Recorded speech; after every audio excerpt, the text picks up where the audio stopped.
nous avons affaire à toutes sortes de systèmes dégénérés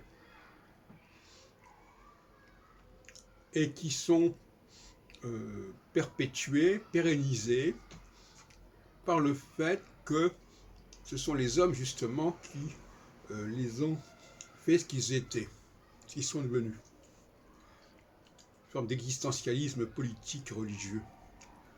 C'est-à-dire, peu importe ce qu'est la religion au départ, peu importe ce qu'est l'organisation de la société au départ, ce qui est important, ce serait ce qu'on en a fait. Et les hommes, d'ailleurs, Sartre aimait bien le mot assumer, eh bien on va assumer ce que les choses sont devenues, ce qu'on en a fait, même si c'est catastrophique.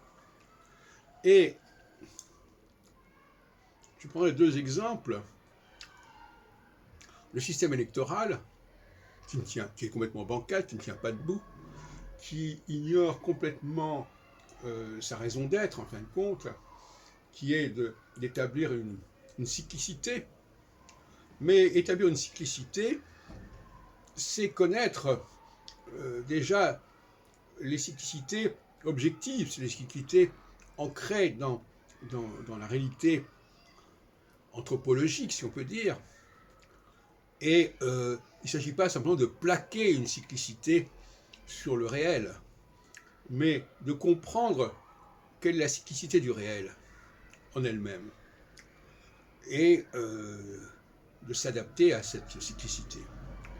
Par conséquent, je n'ai pas parlé là longuement de cela, mais le fait d'établir un système électoral qui ne tienne pas compte de la durée des cycles, des phases, qui ne tienne pas compte d'un certain nombre de problématiques dont j'ai parlé récemment concernant l'adéquation de tel leader à telle phase, eh bien, ça ne peut pas donner grand-chose.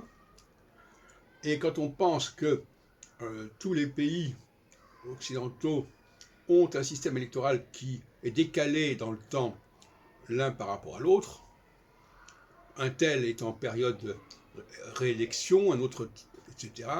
Bon, c'est n'importe quoi. Et on n'ose pas le dire, ça. On n'ose pas le signaler.